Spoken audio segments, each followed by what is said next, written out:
If you can fight a bass all the way to the bank but keep losing it beside your shoes, the problem usually isn't bad luck. It's what changes during the last 6 feet. You lift the rod higher, reel the fish too close, reach before it's ready, or tighten up when it makes one final run. All 4 reactions remove the cushion that kept the hook secure during the rest of the fight. So here's the skill you're going to learn. Choose an exit before you cast, guide the bass with side pressure, slow down at 1 rod length, expect another surge, and land the fish head first. That simple sequence will prevent most of the slackline, break-offs, pulled hooks, and broken rod tips that frustrate new bank anglers. Start with the right mental model. Seeing the fish doesn't mean the fight is over. It means the most delicate part has started. Near shore, the water gets shallow and the bass loses room below it, so it often turns sideways, shakes its head, or jumps. At the same time, you have less line outside the rod, which means less stretch and less protection from sudden movement. When the fish appears, don't rush. Tell yourself, new phase, softer hands. Your landing plan should begin before the cast. Look along the bank and pick the exact place where a fish could come out. A gently sloped patch of gravel is better than a vertical wall. A narrow opening between weeds is better than dragging the fish through the thickest clump. On riprap, meaning a bank covered with large rocks, look for a low, stable rock or a clear pocket beside one. Move your tackle bag, spare rod, and loose line out of the path. You don't want to hook your best fish and then discover there's nowhere safe to stand. If the bank is steep, slick, undercut, or too high to reach from, use a landing net with a handle long enough for that spot. Don't climb onto wet rocks while holding a bent rod, and don't lean over a drop for a fish. A rubber-coated net is especially useful for beginners because hooks don't tangle in it as easily as they do in old knotted mesh. It's also the safer choice when you're using a crankbait, jerkbait, or topwater with treble hooks. One loose 3-point hook swinging beside a fish is enough reason to keep your hand away. Before fishing, test your drag. The drag is what allows line to leave the reel when the fish pulls harder than your line, knot, or hook should handle. With the rod rigged, pull line from the reel. It should take firm pressure, but it should leave smoothly. For common bass tackle, roughly 1/4 to 1/3 of the line's rated strength is a reasonable starting point, but smooth release matters more than a perfect number. If the drag sticks and then jerks loose, that sudden shock can break the line during the final surge. Pay attention to the drag early in the fight. If the rod is loaded hard and the fish can't take any line, loosen it slightly. If line pours out under ordinary pressure and you can't turn the fish, tighten it slightly. Make tiny changes, about 1 click or a small fraction of a turn at a time. Spinning the knob several full turns usually trades one problem for the opposite one. And once the fish is close, leave the setting alone unless something is clearly wrong. The bank is not the time for a panic adjustment. Check the last few feet of line too. That section has touched the lure, cover, rocks, and sometimes the fish's mouth. Run it slowly between your fingers. If you feel roughness, a flat spot, or a sharp curl, cut above the damaged section and retie. Pull firmly on the knot before casting. If you use a leader, inspect that connection as well.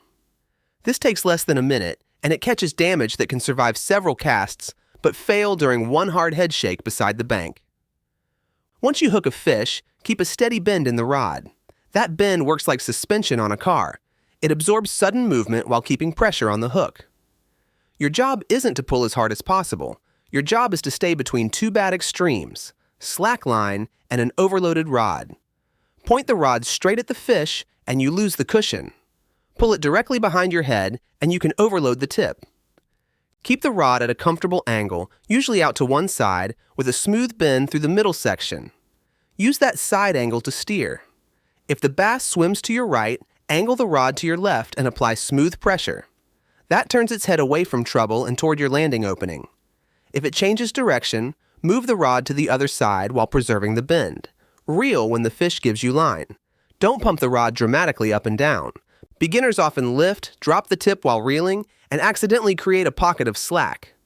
A bass only needs that brief loose moment to shake out a poorly seated hook. The biggest nearshore mistake is lifting the rod higher just because the fish is closer. A high rod pulls the bass toward the surface, encourages jumping, and forces the fragile upper part of the rod to carry more load. Keep the tip at a moderate side angle and lead the fish through the water. Think guide, not hoist. If the bass begins rising toward the surface, lower the tip toward the water and slightly to the side while continuing to reel. Make that movement smoothly so you change the direction of pressure without throwing slack into the line. When the bass reaches about 1 rod length from you, stop reeling it closer and start reading the fish. Leave enough line outside the tip to steer it. Don't reel the lure, swivel, or leader knot into the first guide. A fish that rolls slightly onto its side and glides in a wide arc is becoming ready. A fish that stays upright, kicks hard, and changes direction is still green, which simply means it has plenty of energy. Don't drag a green fish into inches of water and grab at it. Guide it parallel to the bank for another short pass, then bring it toward your opening when its movement slows. Here's the rule that saves a lot of almost landed fish. Expect one more run.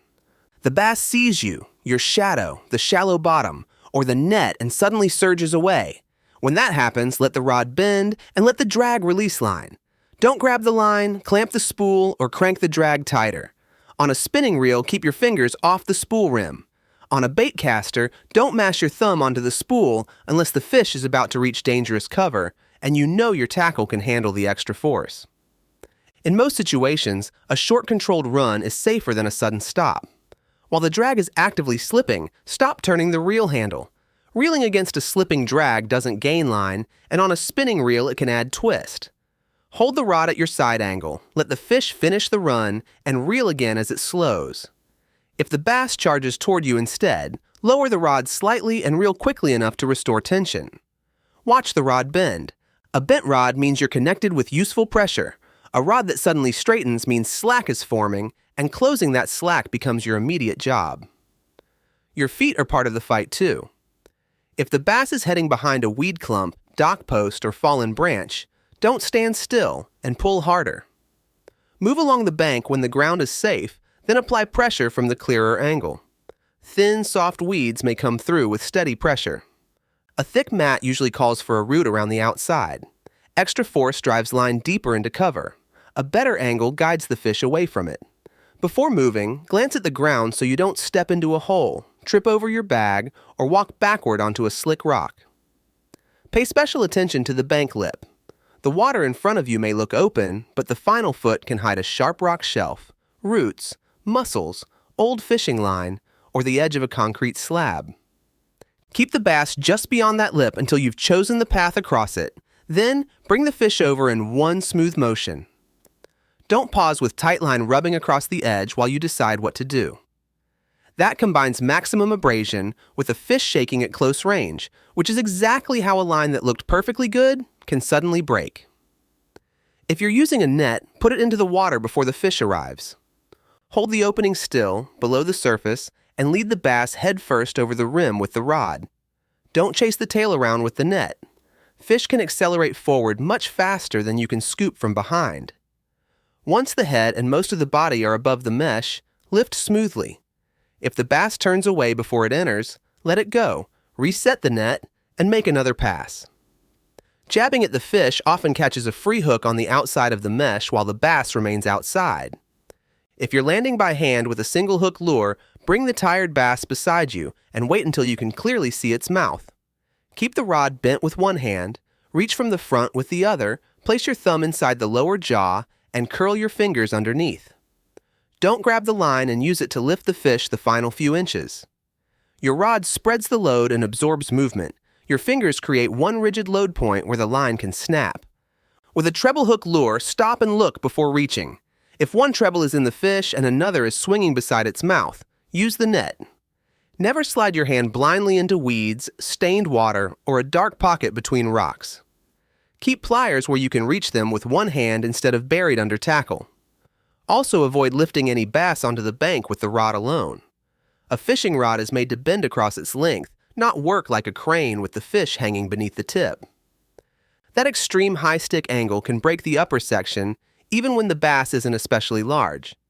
If beaching is safe and permitted, guide the fish onto clean, wet sand or smooth gravel. Don't drag it across hot pavement, dry dirt, or jagged rock. Wet your hands before touching it, support a larger fish horizontally, remove the hook efficiently, and release it promptly if you aren't keeping it. Landing the fish without protecting it isn't a complete success. When you lose one, use the way it happened as a clue. If the lure flies out during a jump, lower the rod sooner and keep sideways pressure. If the fish comes off as you reach down, you probably created slack or grabbed too early. If the line breaks, inspect the final few feet for roughness and think about whether it touched the bank lip. If fish keep burying in weeds, change your position or landing route before changing every piece of tackle. Fix the most likely cause first. That's faster and far less confusing than blaming the hook and replacing your entire setup. Next time you fish from the bank, practice the same sequence on the first bass you hook, even if it's small. Pick the exit before you cast. Confirm the drag is smooth. Fight with a bent rod and side pressure. At one rod length, slow down and read the fish. Expect one more run. Then lead it head first into the net or bring a tired, safely hooked fish to your hand. You still won't land every bass, but the last 6 feet will stop being the place where your plan disappears. You'll know exactly what to watch, what to adjust, and what to do next.